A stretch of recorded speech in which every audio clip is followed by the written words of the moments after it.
qui avait précédé. Bon, Parce que... Peut-on dire que ce sont des rapports fantaisistes? Parce que non. Vous l'avez, bon, pas affirmé, mais infirmé dans le sous-entendu. Ne m'en prête pas le mot. Merci, parce que vous dites le droit.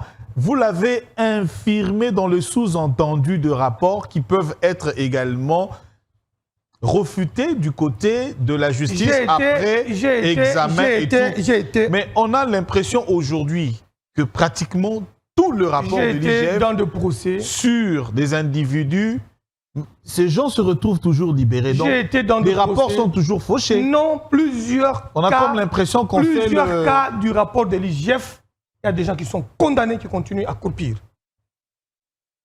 Plusieurs cas sont en prison de croupir. Alors, monsieur le ministre, on ne dit pas que l'IGF fait un mauvais travail. Merci, monsieur. L'IGF fait du bon travail en amont comme en aval et il a instruit au ministère par rapport à la gestion des sorties de fonds. C'est vraiment impeccable. Et l'argent de l'État est protégé par l'IGF. De ce côté-là, je l'encourage et je lui demande de continuer avec ses contrôles a posteriori et a priori pour bénéficier des avantages à la République qui étaient détournés par des poches des ministres, par des poches des mandataires et par des poches de certains PCA. Je parle à un homme expérimenté dans le droit, un grand bureau d'avocats et puis bientôt une thèse en droit. En management. En management. Stratégique et opérationnel. Très bien. Et en droit constitutionnel. Oh, très intelligent. Mais j'aimerais vous inviter à suivre un élément qui rentre dans les cadres de droit. Le président de la République parle du projet de loi Tiani. Qu'est-ce que cela peut apporter? Parce qu'aujourd'hui, dans le commun de mortels, pratiquement, on sait que c'est une loi qui va diviser les Congolais. Vous avez suivi le cardinal Ambongo qui l'a dit. Vous avez également suivi d'autres acteurs politiques. J'aimerais vous inviter à suivre d'abord le premier citoyen de la République et après vous allez réagir. On va suivre le président de la République dans cette interview avec notre confrère Marius Mbunga qui l'a interviewé. Et le chef de l'État a fait juste un constat. Il n'a pas donné un point de vue, mais il a fait juste un constat. On va le suivre tout à l'heure. N'oubliez pas que vous êtes en direct et les gens peuvent également appeler pour poser des questions. Allez-y, on va suivre ça. Quelle est votre position sur cette proposition de loi dite Tiani qui divise les politiques, selon laquelle il faut désormais réserver la présidence de la République aux seuls Congolais de père et de mère? Bon, d'abord, je commence par dire que Tiani, c'est un Congolais, jusqu'à preuve du contraire. C'est un Congolais qui a le droit de penser ce qui est bon pour son pays, selon lui. C'est son droit. Donc, on ne va pas ici faire le procès de Tiani parce que nous voulons qu'il y ait la démocratie, que chacun puisse s'exprimer. Ça, c'est clair. Alors maintenant, puisque vous demandez mon avis, moi je fais simplement un constat. Je ne vais pas donner mon avis, je n'ai pas envie de rentrer dans cette polémique que cette loi, enfin cette proposition de loi même a suscité. Mais je dirais simplement, est-ce que être Congolais de père et de mère suffit à garantir une bonne gestion des Congolais de père et de mère, des autres Congolais, de nos compatriotes, de père et de mère ou d'un père, d'une mère, voilà. Donc, est-ce que cela suffit comme critère pour servir son pays de manière loyale, fidèle, et ses compatriotes de manière convenable? Je ne crois pas. Je ne crois pas parce que l'histoire, même la plus récente de notre pays, nous démontre qu'il y a eu des... Monsieur le ministre, vous avez suivi le chef de l'État. Votre réaction maintenant?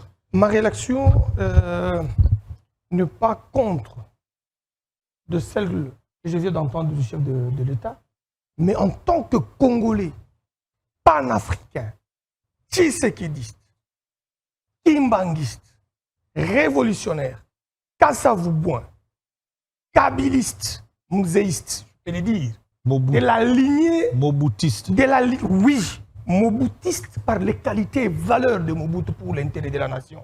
J'accepte que tu m'appelles moboutiste pour ça. L'unité nationale, hein? Oui. Et la gestion de finances par Kassavoubou. N'ai jamais trahi la nation pour Mouzé Kabila. L'état de droit pour Étienne Tshisekedi. Et le peuple d'abord. le Congo aux Congolais, la richesse du Congo aux Congolais, le Congo aux Africains. Le Mundele sera Mwindu, le Mwindu sera Mundele. Quand nous nous approprions de notre destin, Fumu Kimbangu. Et que donc, la Bible, qui est notre instrument, qui constitue le dénominateur commun de tout être vivant, cogite à cette question. Elle dit quoi? L'au-delà de ce que Dieu vous a donné, un étranger ne peut jamais venir dans un pays dirigé. Et le peuple qui acceptera d'être dirigé par des étrangers, c'est un peuple maudit. Et que donc, je ne voudrais jamais être maudit pour accepter qu'un étranger vienne me diriger dans mon pays, même dans mon village. De Baluba et Bukata, de Baluba Ampungwe, de Baluba Shankadi et de Ngananjika, je n'accepterai jamais. Parce qu'il y a une lignée. Vous savez qu'il y a des contestations d'abord au niveau de nos propres villages. Sur cette question, il y a des conflits de terres, de Benanchimba et de Benakalambay, chez nous là, le Kassai. Il y a des conflits avec des Pygmées, chez le Baluba et Bukata, à Tanganyika. Sur les limites et l'appartenance de souche de base de ces villages-là, a fortiori, au sommet de la République. Nous ne sommes pas en Égypte, par les desseins de Dieu, qu'on pouvait porter un Joseph à la tête de l'Égypte, qui d'ailleurs n'était pas numéro 1. On l'a accepté d'être numéro 2. Parce que les Égyptiens ne pouvaient pas accepter un roi juif à la tête de l'Égypte.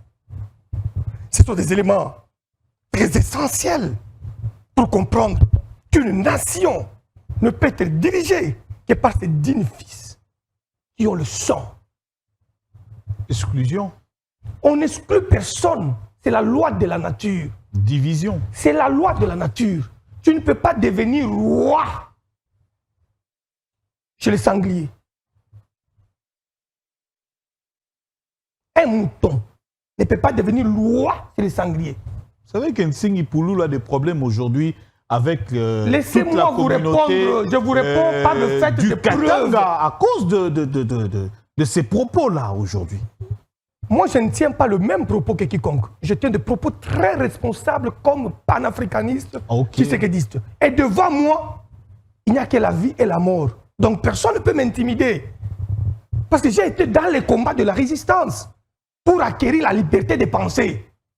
Empêcher que quelqu'un qui était douté de nationalité puisse demeurer au pays, au pouvoir. Nous l'avons combattu pour qu'il quitte le pouvoir. Qui c'est? Parce qu'eux-mêmes, je ne voudrais pas citer les noms de gens ici. Ça, ce n'est pas mon domaine de prédilection. Je ne cite pas les noms de gens. Nous avons fait un combat pour que nous puissions faire partir des gens qui étaient contestés en nationalité.